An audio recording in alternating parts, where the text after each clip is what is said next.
జీవుడుగా అయ్యాడు అనే విషయంలో మనకి అద్వైతాచార్యులు అంశ అనేటువంటిది అవిద్యా ఉపాధి చేత కల్పింపబడినటువంటి విషయం. అవిద్య ఉంది కదా, మనందరికి అజ్ఞానం అనే కారణం ఏదైనా ఉంది కదా, దాని చేత ఆ అంశ రూపంలో ఇక్కడ కల్పించబడింది. కానీ నిజానికి పరమాత్మ అంశగా విభజింపబడలేదు. ఎందుకంటే ఇంతకు ముందు చాలా సార్లు చెప్పాడు, అవిభక్తంచ భూతేషు విభక్త వివచ స్థిత 11వ అధ్యాయం చెప్పాడు. అవిభక్తం పరమాత్మ ఇప్పుడు విభక్తం అవడు, ముక్కలు అవడు, అంతగా వ్యాపించి ఉన్నాడు సర్వము సర్వత్ర సర్వదా. అలాంటి పరమాత్మ ఒక ఉపాధిలో ముక్క అయిపోయాడా? ముక్కలు అయిపోయాడు ఏంటి ఉపాధుల్లోకి వచ్చేటప్పటికి? అలా కనిపిస్తాడు. విభక్త వివచ స్థిత అంటే విభజింపబడ్డట్టుగా అంశగా కనిపిస్తాడు. ఎందుకు? అవిద్య అనే ఉపాధి. మరి జీవభూత అన్నాడు కదండి, జీవుడిగా అయ్యాడంటున్నాడు కదా, ఉపాధి చేతనే అయ్యేం చేస్తున్నాడు? కర్త భోక్త. అక్కడ కూడా కఠోపనిషత్తులో మాట చెప్తాడు, ఆత్మేంద్రియ మనోయుక్త భోక్తేత్యాహుర్ మనీషుడ. ఈ ఆత్మయే ఇంద్రియములతో మనస్సుతో బుద్ధితో కూడినప్పుడు ఏమంటారు? భోక్త అని కదా, కర్త అని, జ్ఞాత అని పిలువబడుతున్నాడు. ఇది ఆహువు మనీషుడ అని ఇలా చెప్తారు. ఆత్మే అక్కడ. తెలియనప్పుడు జీవుడు అనుకుంటాడు, తెలిసినప్పుడు ఆత్మయే ఇందులో ప్రకాశిస్తుంది. ఇందులో ఇంద్రియములలో, మనస్సులో, బుద్ధిలో, అన్నింటిలో కూడా. సో మమయేవ అంశ కల్పించబడింది తప్ప అంశ అంటే ముక్క కాదు. పరమాత్మ ముక్కలుగా ఖండించబడలేదు. దీనికి ఒక సింపుల్ ఎగ్జాంపుల్ చెప్తారు ఒక మహాత్మ. చాలా సరళం, అందుకే ఉదాహరణలు కావాలి, తత్వం అర్థం కావాలంటే. ఒక గంగా నదికి వెళ్ళామండి, ఒక చెంబులో నీళ్లు తెచ్చుకున్నాం. ఏంటండి నీళ్లు? ఏం నీళ్లు? గంగ నీరండి, గంగా. తీసుకున్నాం. ఇప్పుడు ఈ చెంబులో ఉంచేయండి గంగా జలం.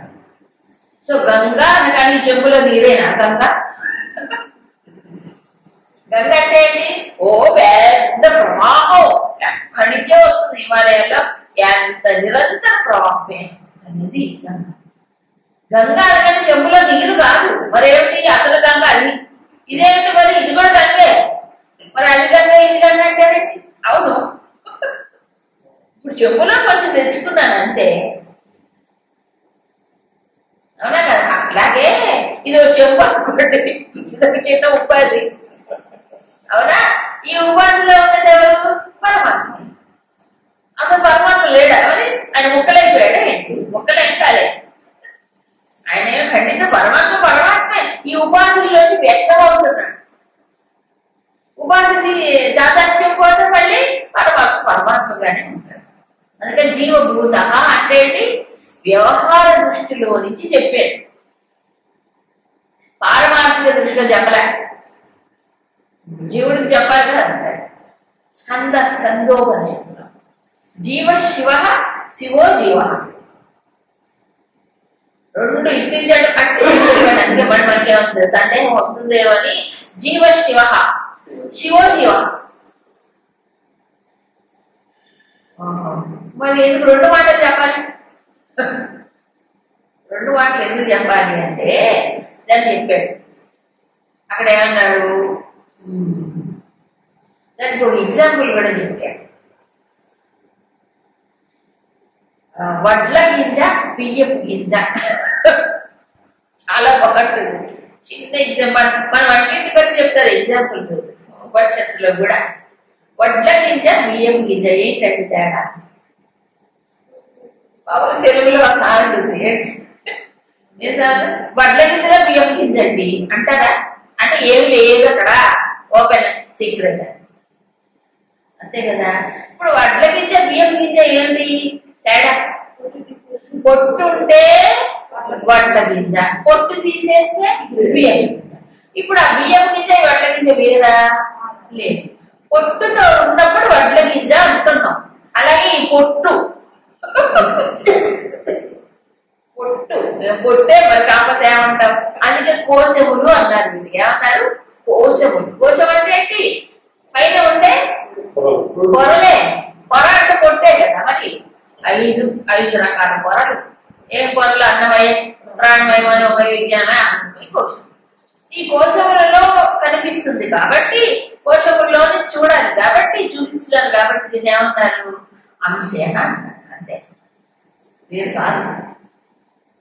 సో అంటే ఇక్కడ కూడా ఇండికేట్ చేశారు, అద్వైతాన్ని ఇండికేట్ చేశారు. అద్వైత భావాలు ఏమిటి? నేనే ఇక్కడ జీవుడుగా కనిపిస్తున్నాను, నాకంటే జీవుడు వేడు కాదనేగా అర్థం. నేనే ఇక్కడ జీవుడుగా వ్యవహారం చేస్తున్నాను. ఎందుకంటే పరమాత్మలో అంశాలు ఉండడానికి వీలు. అంశాలకు విభాగములు ఉన్నాయనుకోండి, ఆ అంశం పోతే ఆయన పోయినట్టే లెక్క. అప్పుడు మొత్తం వేదాంతం అంతా తప్పైపోతుంది. సో పరమాత్మకు అంశాలు ఉన్నాయి అనుకోండి. ఇప్పుడు ఉదాహరణ, సూర్యుడు సూర్య కిరణములు వేరా?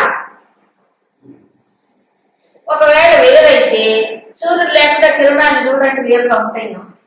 సూర్యుడు పక్కన పెట్టి కిరణం ఒకటి ఉంటుంది ఏంటంటే ఉంటుందా? మరి సూర్యుడు లేకుండా కిరణం వేరుగా ఉండదు. సూర్యుడే కిరణముల రూపంలో ప్రకాశం ఇస్తున్నాడు కిరణముల ద్వారా. అలాగే మమయేవ అంశే పరమాత్మ సూర్యుడు అనుకోండి, ఈ జీవుడంతా ఎవరు? అంశాలుగా చెప్పబడుతున్నారు. ఆయనకంటే వేరుగా ఉంటాడా కిరణం? కదా. అట్లాగే అలలు అంటారు. అలలు సముద్రం లేకుండా అలలు ఉంటాయా? మరి అలా అంటే ఉరగడ్డ పైకి లేచింది కాబట్టి అలా అన్నా. పైకి లేచిన సముద్రమే, కింద పడ్డ సముద్రమే. సముద్రం కంటే వేరుగా అలకి ఉనికి ఉన్నదా? లేదా? మరి దేవుడికి మాత్రం వేరుగా ఉనికి ఉంటుందా? లేదు. సో అంశ అంటే ఇక్కడ విభజన కాదు, క్లియర్గా తెలుసుకోవాలి. సో ఇప్పుడు ఇంకొక విషయంలో కూడా మనం అర్థం చేసుకోవచ్చు. ఒకవేళ అవిద్యతో ఖండింపబడి బాధింపబడే జీవుడైతే ఈ ప్రకృతిలో ఉన్న శక్తులు ఎలా లాక్కుంటాడు? ఇప్పుడు ప్రకృతి స్థాని కర్షతి అంటాడు. ఏది? 5 ఇంద్రియాలు మనసుతో సహా ప్రకృతిలో ఉంటే వాటిని లాక్కున్నాడు, ఆకర్షించి దీంట్లో పెట్టాడు. దేంట్లో? ఈ ఉపాధిలో. మనకు తెలుసా అండి? నేను అక్కడి నుంచి మనం తెలుసుకున్నామని మనకు తెలుసా? మనకు తెలియదు. అసలు ఏం జరిగిందప్పుడు తెలియదు. ఇదంతా ఎవరు చేశారు? ఐశ్వర్య శక్తే ఇదంతా చేసింది. అందుకే మీరు శిశువు యొక్క పెరుగుదలను గమనించినప్పుడు శిశువు యొక్క పెరుగుదలలో ఒక్కొక్క నెలలో ఒక్కొక్క ఓపెనింగ్ వస్తుంది. పిండం అండం పిండంగా మారి పిండం శిశువుగా మారాలంటే ఒక్కొక్క నెలలో ఒక నెలలో ఒక ఇంద్రియం, ఒక నెలలో ఒక ఓపెనింగ్, అంటే ఓపెనింగ్స్ కదా. ఒక్కోసారి ఒక్కోటి ఓపెన్ అవుతూ ఉంటాయి. ఎంత డీటెయిల్ గా పోయారో మన శాస్త్రజ్ఞులు, మన ఋషులు. ఇవన్నీ ఇప్పుడు వీళ్ళు చెప్పలేదు. ఎవరు? ఈ ఆధునిక వైద్యులు చెప్పలేదు ఇవన్నీ డీటెయిల్స్ గా. తెలియదు వాళ్ళు. ఏ నెలలో ఏది అవుతుందో కూడా చెప్తుంది. అంటుంది. సో దాన్ని బట్టే అక్కడ ముఖములు, అమ్మవారికి ముఖములు అనేవి ఉన్నాయి కదా. ఏ ముఖం అనేది ఇప్పుడు లలిత శాస్త్రంలో ఇదంతా ఉంది. పెద్ద సైన్స్ లలిత శాస్త్రం. అందుకని ఇవన్నీ మనకు తెలియకుండా జరిగిపోయి మనకి ఏమి తెలియదు. కాబట్టి చేసింది ఎవరు? ఎలా జరిగిందని ఆయనే ఐశ్వర్య చైతన్యమే ఇదంతా ఒక ఉపాధిలోకి ఇవన్నీ తీసుకొచ్చి పెట్టారు. నిజమేనంటారో ఏమో మాకు నమ్మకం. తర్వాత లోపల ఇంకా క్లియర్గా చెప్పాడు, ఇంకా స్పష్టంగా చెప్పాడు. చూడండి. శరీరం యదవాప్నోతి యచ్చాప్యుక్రామతీశ్వరః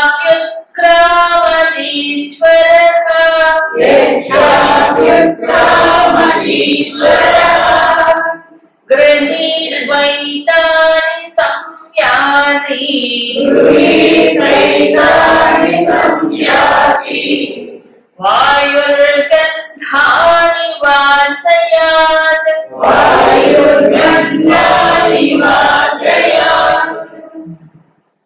ఈ శ్లోకంలో ఇంకా స్పష్టంగా చెప్పాడు. యత్ శరీరం అవాప్నోతి, ఎప్పుడైతే ఒక శరీరాన్ని పొందుతాడో, యత్ చ ఉత్క్రామతి, ఎప్పుడైతే శరీరాన్ని వదిలి వెళ్ళిపోతాడు. ఉత్క్రమణం అంటే ఏంటి? వెళ్ళిపోవడం. అవాప్నోతి అంటే పొందడం, అంటే శరీరంలోకి రావడం. శరీరంలోకి వచ్చినప్పుడు, శరీరం వదిలిపెట్టి వెళ్ళిపోయేటప్పుడు ఈశ్వరుడు ఏం చేస్తున్నాడు? ఏదాన్ని గృహీత్వా, ఏదాన్ని అంటే ఇప్పుడు ఇందాక చెప్పారు ఇంద్రియ శక్తులు, అంతఃకరణం, ఇవన్నీ కూడా గృహీత్వా తీసుకెళ్ళి సంయాతి, ఇవి తీసుకొని వెళ్ళిపోతున్నాడు. తెచ్చి పెట్టాడు, తీసుకుపోతున్నాడు. తీసుకొని పెట్టాడు ఈ ఇంట్లో, ఏది ఈ గృహంలో. మళ్ళీ వెళ్ళేటప్పుడు ప్యాక్ చేసుకొని వెళ్ళిపోతాడు. ఎవరు? ఈశ్వరుడు. నేనేం చేస్తాను? ఏం చేయట్లే. అర్థం చేసుకుంటే తెచ్చిపెట్టింది ఆయన, తీసుకెళ్ళేది ఆయన. ఇక్కడ ఈశ్వరుడు పక్కనే చెప్పాడు. ఇందాక ఏమన్నాడు? జీవలోకములో జీవభూతులను అయ్యాను అన్నాడు. ఊరికే భూతం అంటే భూతం కాదు, అక్కడ నిజంగా జీవుడిగా, వ్యవహార దృష్టిలో జీవుడిగా చెప్పబడుతున్నాడు. కాబట్టి పనిచేసేది ఎవరు? ఈశ్వరుడు. మనం తెచ్చిపెట్టుకున్నాం ఏంటంటే ప్రకృతి నుంచి, లేదా ఆయనే. అందుకే శరీరాన్ని అవాప్నోతి కదా, శరీరాన్ని పొందినప్పుడు, శరీరాన్ని విడిచిపెట్టి వెళ్ళేటప్పుడు ఏదాని, వీటన్నిటినీ గృహీత్వా అంటే తీసుకొని వెళ్ళిపోతాడు. మనకి ఈ సంగతి తెలియదు, తెలుసా? ఏం లేదు. మామూలు ఎగ్జాంపుల్ అందరికి తెలిసినటువంటిదే. ఒక గవర్నమెంట్ ఎంప్లాయీ ఉన్నాడు, లేదా పెద్ద ఇంటర్నేషనల్ కంపెనీలో ఉన్నాడు. వీళ్ళకి ఏమవుతాయంటే గవర్నమెంట్ మూడు ఏళ్ళకి ట్రాన్స్ఫర్స్ ఉంటాయి. వాటికి ఉంటాయిగా జనరల్ గా. ట్రాన్స్ఫర్ చేసినప్పుడు వాళ్ళు ఏం చేస్తారు? అక్కడ ఒక ఇల్లు కొనుక్కుంటారు, లేదా ఇల్లు అద్దెకి తీసుకుంటారు, ఉంటారు. కొత్త ఇంటికి వెళ్ళేటప్పుడు మొత్తం అన్ని కూడా ఇక్కడే పెట్టేసి వెళ్తారండి ఎవరైనా. అన్ని ఏం చేస్తారు? మొత్తం అన్ని ప్యాక్ చేసేసుకొని చక్కగా ఎంతగా ప్యాక్ చేసుకుంటారు, చీపురు కట్ట కూడా వదలదు. వెళ్ళగానే మనకి ఏం దొరుకుతాయి అక్కడ, మరి కొత్త పరిగెత్తద్దు, అందుకే తీసుకెళ్తే మంచిదే తీసుకెళ్తారు. మొత్తం ప్యాక్ చేస్తారు. ఇప్పుడైతే మనం చేయక్కర్లేదు, ప్యాక్ చేసేవాళ్ళు కంపెనీస్ వచ్చినాయి, సిటీస్ లో కంపెనీస్ వచ్చినాయి. వాళ్ళే మొత్తం అన్ని ప్యాక్ చేసేసి ఇక్కడి నుంచి అక్కడ డెలివరీ చేసి సర్ది పెట్టిపోతారు. వచ్చేసాయి. అయితే ఒకటి ఆస్ట్రేలియా, అమెరికా అలాంటి దేశాలలో వాళ్ళకి ఈ ప్యాకింగ్, డెలివరీ ఇవన్నీ చాలా కష్టమైన పనులు. ఎక్కడెక్కడ వదిలేసిపోతుంటారు, అక్కడ వాడి కొత్తగా వాడికి అది ఈజీ ఈజీ అంటే ఈ సెకండ్ హ్యాండ్ కమ్ముకుంటారు తక్కువ రేట్కి, వాడు అక్కడ కొనుక్కుంటారు. ఎప్పుడెప్పుడు కమ్ముకుంటా వస్తారు అంటే వాడి డబ్బులు కాబట్టి వాళ్ళకి అది ఈజీ, మనకి ఇది ఈజీ. దేశకాల పరిస్థితులు బట్టి అలవాటు ఉంటాయి. అది వేరే సార్. ఇక్కడ వదిలిపెట్టుకోవడానికి లేదు. ఇక్కడ వదిలిపెట్టుకోవడం ఎందుకంటే శరీరం పడిపోయింది కదా, ఇల్లు కూలిపోయి. ఇల్లు కూలిపోతే ఎక్కడుంటాయి? ఎక్కడుంటాయి? శరీరం ఇల్లు కదా, ఇల్లు కూలిపోయిన తర్వాత ఇవి ఎక్కడ పని చేయాలి? ఈ శక్తులు మళ్ళీ ఏమో తీసుకెళ్ళాలి కదా. మళ్ళీ అప్పుడు ప్రకృతిలో కలిసిపోవా అని సందేహం అడుగుచ్చు. ప్రకృతిలో తీసుకొచ్చాడు కదా ఈశ్వరుడు, మరి ప్రకృతిలో వదిలేడా? ఎందుకన్నాడు? ఈ కారణ శరీరం అనే అవిద్య ఉంది కదా అక్కడ, అది ఖాళీ అయిపోతే పూర్తిగా లీనం అయిపోతాడు. ఆ కారణ శరీరం ఉన్నంత వరకు వాసనామయమైనటువంటిది ఉంది కదా, అది ఉన్నంత వరకు ప్యాకేజ్ ఉంటుంది. అది సపరేట్ గా తీసుకెళ్ళిపోతున్నాడు, మళ్ళీ తీసుకొస్తున్నాడు. ఎక్కడికి? మన జీవుడికి ఏ శరీరం అయితే అక్కడ ఉందో ప్రారంభంలో ఉంది కదా, ఒక శరీరం ఉంటుంది కదా. మరి వీడి యొక్క గుణాలు వెళ్ళిపోయేటప్పుడు ఏ గుణాలు ఉంటాయో చెప్పాడు కదా. రజసి ప్రళయం తత్వ కర్మ సంధిషుజాయి. తర్వాత యదా సత్వే ప్రవృద్ధేతు, సత్వగుణం పెరుగుతున్నప్పుడు ఎక్కడ పడుతున్నాడు? సత్వగుణం పెరుగుతున్నప్పుడు చనిపోతే మళ్ళీ ఎక్కడ పడతాడు? జ్ఞానం అమలాం లోకాం అలాంటి వాడి నెలలో పడతాడు. కాబట్టి ఇవన్నీ గుణాన్ని బట్టి మళ్ళీ అక్కడ డైరెక్షన్ ఆ శరీరంలో వెళ్ళిపోతాడు. అక్కడికి వెళ్ళిపోయినప్పుడు ఈ శరీరం నుంచి తీసుకెళ్లినటువంటి సూక్ష్మాంశములు ఏవైతే ఉన్నాయో, సూక్ష్మ కారణ శరీరం ప్యాకేజ్ అది అట్లే తీసుకెళ్ళి పెడతారు. అట్లే ప్యాకేజ్. అందుకే ఆ శరీరంలో ప్రవేశించిన తర్వాత ఇక్కడ ఈ వాసనలే బట్టి అక్కడికి వస్తాయి. ఎక్కడికో అవునా? పూర్వజన్మ సంస్కారాలు అంటారు చూడండి. అందుకే ఉపాధి మారింది కానీ సంస్కారం తీసుకెళ్ళిపోతున్నాడు. అందుకే మార్చుకోవాలి. ఉపాధిలో ఉన్నప్పుడే, తర్వాత మారవు. ఈ వెళ్ళిపోయినప్పుడు దేవుడు ఆయన మార్చాడు, ఆయనే మార్చడు. మనమే మార్చుకోవాలి, ఇప్పుడే మార్చుకోవాలి. ఉపాధిలో ఉండగానే ప్రయత్నం చేసి మార్చుకుంటే మళ్ళీ మంచి ఉపాధి, మంచి జన్మ వస్తుంది. ఇదే తీసుకెళ్ళి అక్కడ మనకు కూడా అంతే కదా.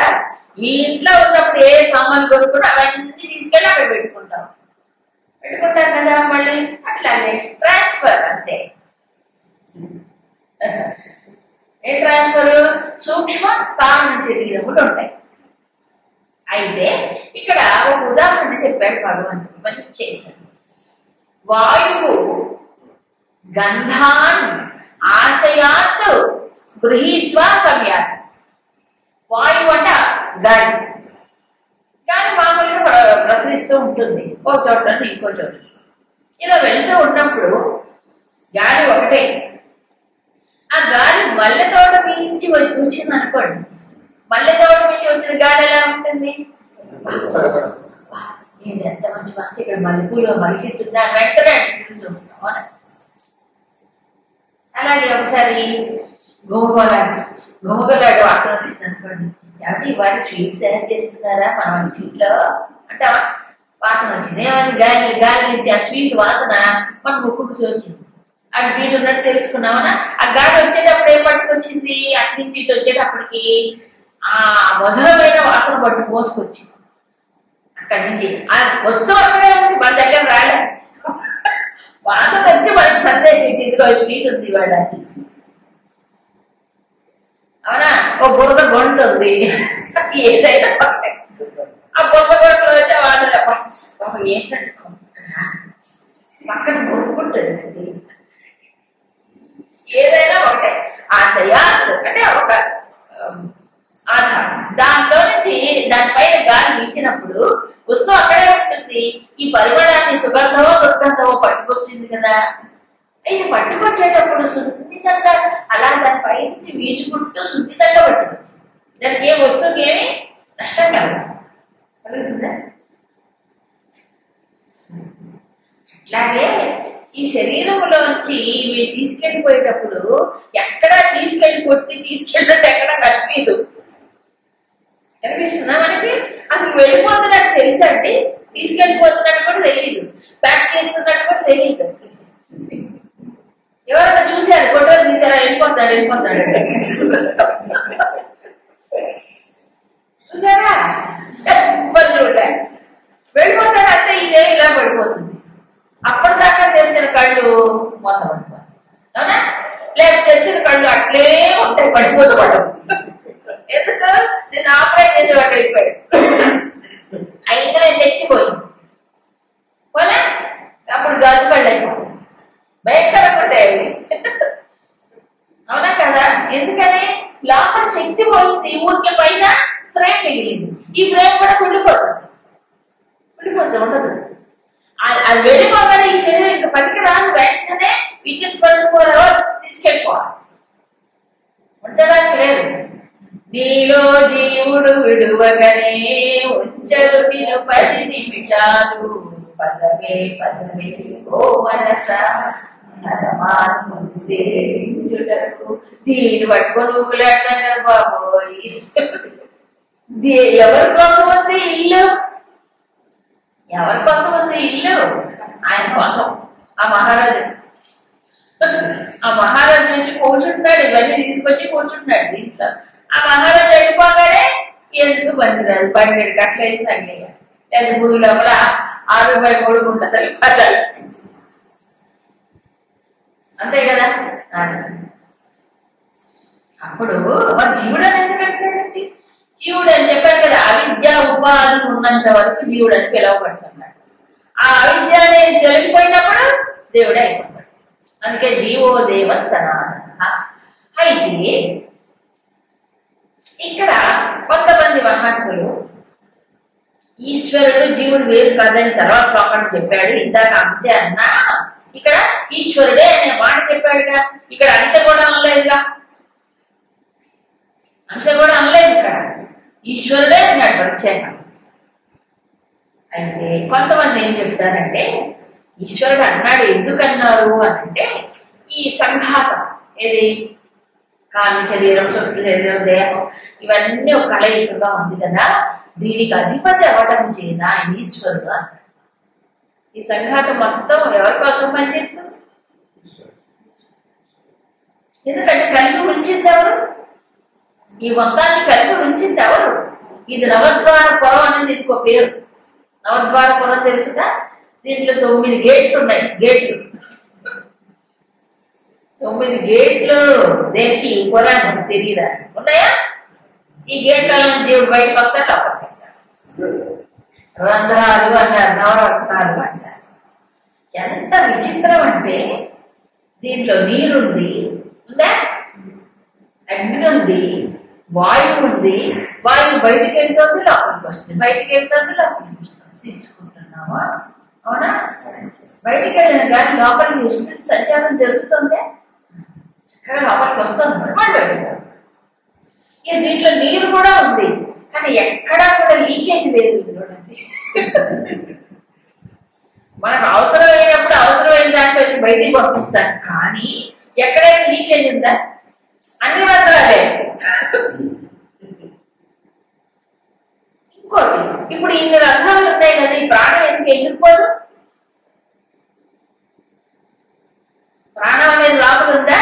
టైం వస్తే తీసుకెళ్ళిపోతాను అంతే తప్ప టైం రానంత సేపు ఏమవుతుంది? లోపల ప్రాణం తిరుగుతూ ఇన్ని రంధ్రాల నుంచి వెళ్ళిపోవచ్చు కదా, ఏదో ఒక రంధ్రాల నుంచి ఎదిగిపోదు. ఆయన తీసుకెళ్ళాలి, ఆయన తీసుకెళ్లే వరకు ఇది పనిచేస్తూనే ఉంటుంది, ప్రాణము సంచరిస్తూనే ఉంటుంది. ఆయన ప్రవేశపెడితే వచ్చుకోవచ్చు. మన దేవుడు చెప్పండి, అర్థం చేసుకుంటే ఎట్లొచ్చావో తెలియదు, ఎట్లా పోతామో. కాబట్టి మనం ఏం చేస్తున్నాము? ఊరికే నేనేదో గొప్పగా అని అనుకుంటాం, కానీ ఆయన దృష్టిలో చూసినప్పుడు ఇది అంతా జీవభావంతో వచ్చేటువంటి పెద్ద నాటకం. కానీ అన్ని వేషాలు వేసుకుంటే ఇన్ని వేషాల్లో ఉన్నది ఒకటే విచిత్రం. ఇవన్నీ వేషాలు చెప్పాను. ఓకే, సరేనండి. వెళ్ళిపోయేటప్పుడు వచ్చినప్పుడు ఆయనే తీసుకొచ్చాడు, వెళ్ళిపోయేటప్పుడు తీసుకుపోతున్నాడు, సరే బాగానే ఉంది. ఎందుకంటే మాకు తెలియదు ఎట్లా వచ్చామో ఎట్లా పోతున్నామో, అర్థమైంది. మరి దీంట్లో ఉన్నప్పుడు నేను కదా జీవిత వ్యవహారం చేస్తున్నప్పుడు ఇదంతా నేను చేయట్లేదా? ఇదంతా నేను కదా చేసేది, ఇది కూడా నువ్వు కాదు. యు ఆర్ నథింగ్ అని ప్రూవ్ చేస్తున్నాడు ఇప్పుడు భగవంతుడు. You are a big zero అని చెప్పబోతున్నాడు. చూడండి, శ్రోత్రం చక్షుస్పర్శనం చ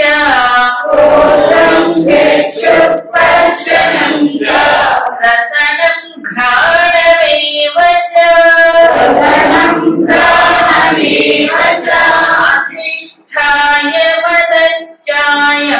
అధిష్ఠాయ మనశ్చాయం విషయానుపసేవతే. పెద్ద రహస్యం. అందుకే పురుషోత్తం ప్రాప్తి యోగం చాలా గొప్పదన్నాడు. అందుకే సరే, ఇప్పుడు బిగినింగ్ ఎండింగ్ చెప్పారు. బిగినింగ్ పాయింట్ ఆఫ్ ద జీవ శరీరంలోకి రావడం, ఎండ్ పాయింట్ పోవడం. ఈ రెండింటిలో ఎవరు చేస్తున్నారు? ప్రకృతిలోకి తీసుకొచ్చి మళ్ళీ తీసుకెళ్ళిపోతారు. ఈ మధ్యలో ఏది బిగినింగ్ ఎండింగ్ మధ్యలో ప్రయాణం పెట్టి కదా, 70 ఏళ్ళు 80 ఏళ్ళు 60 ఏళ్ళు 50 ఏళ్ళు 30 ఏంటి ఎవరు చేస్తున్నారు? ఈ ఇంద్రియములు ఉన్నాయి కదా, మనకు 5 ఇంద్రియాలు ఉన్నాయిగా. మనస్సు ఏదైతే తెచ్చిపెట్టాడో ప్రకృతిలో నుంచి వాటిని శ్రోత్రం చక్షువు స్పర్శనం రసనం ఘ్రాణం చ మనః వీటన్నిటినీ కూడా అధిష్టాన అంటే అధిష్ఠించి వాటన్నింటినీ అధిష్ఠించి ఏం చేస్తున్నారు? విషయాన్ ఉపసేవతే, విషయాలని అనుభవిస్తూ ఉన్నాడు. ఎవరు? ఆ ఈశ్వరుడే.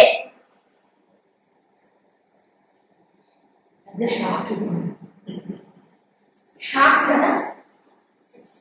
ఎవరు తీసుకొచ్చారు వీటిని ఐదింటిని ప్రకృతిలో నుంచి? ఆయన తీసుకెళ్లేది. ఆయన మధ్యలో ఇంకోటి ఎక్కడి నుంచి వస్తాడు? ఇంకోటి ఎక్కడి నుంచి వస్తాడు? తీసుకొచ్చేది ఆయన, తీసిపోయేది ఆయన. అప్పుడు ఇంకోటి ఉంటాను వీలు లేదు. సో ఈ జీవనంలో కూడా ఏమవుతుంది? ఈ 5 ఇంద్రియములను మనస్సును ముఖ్యంగా చెప్పారు. అంటే మిగతా లేవని కాదు. వీటిని అధిష్ఠించి అంటే ఏంటి? దానిపైన కూర్చొని డిసైడింగ్ పోవాలి. కూర్చొని ఏం చేస్తున్నాడు? విషయాలని ఉపసేవతే అంటే ఏంటి? ఆనందిస్తున్నాడు ఆయనే.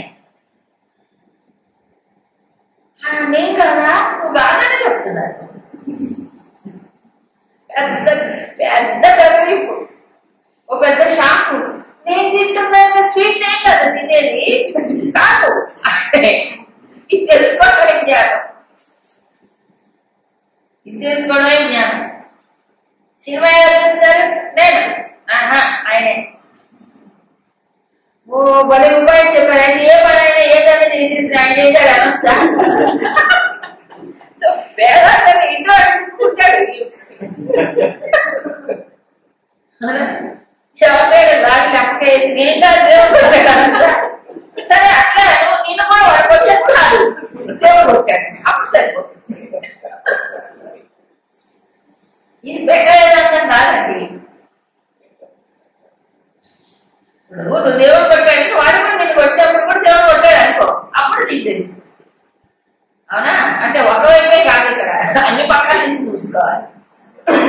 విషయాల భోక్త ఎవరు? మీరు భగవద్గీతలో నిర్గుణం గుణభోక్తులు 13వ అధ్యాయంలో వచ్చింది, గుర్తుందా? ఆయన నిర్గుణుడే, కానీ ఏమవుతుంది? ఉపాధిలో పనిచేసేటప్పుడు గుణములను ఏమవుతున్నాడు? భోక్తగా ఉంటున్నాడు. సో గుణముల ద్వారా ఈ ఇంద్రియముల్ని మనసులో సృష్టించి ఏమవుతున్నాడు? భోక్తగా ఉంటున్నాడు. 13వ అధ్యాయంలో ఒక మాట చెప్పాడు, బాగా గుర్తు తెచ్చుకోవాలి. ఉపద్రష్టానుమంతా చ భర్త భోక్త మహేశ్వరః పరమాత్మేతి చాప్యుక్తః దేహేస్మిన్ పురుషః పరః. జ్ఞానం పెరిగినా కొద్ది అర్థం అవుతుంది. ముందు ఉపద్రష్ట ఏమి తెలియనప్పుడు సాక్షిగా ఉంటాడు, కొత్త తెలిసినటువంటి వాడికి అనుమతించేవాడుగా ఉంటాడు, తర్వాత భరించేవాడుగా ఉంటాడు. జ్ఞానం పెరిగినా కొద్ది ఇంకా జ్ఞానం పెరిగితే భోక్తగా ఉంటాడని చెప్పాడా? అది సత్వగుణం పెరిగినా కొద్ది పరమాత్మ యొక్క ఉనికి ఏమిటి అని అర్థం అవుతుందా కొద్ది ఆయనే భోక్త.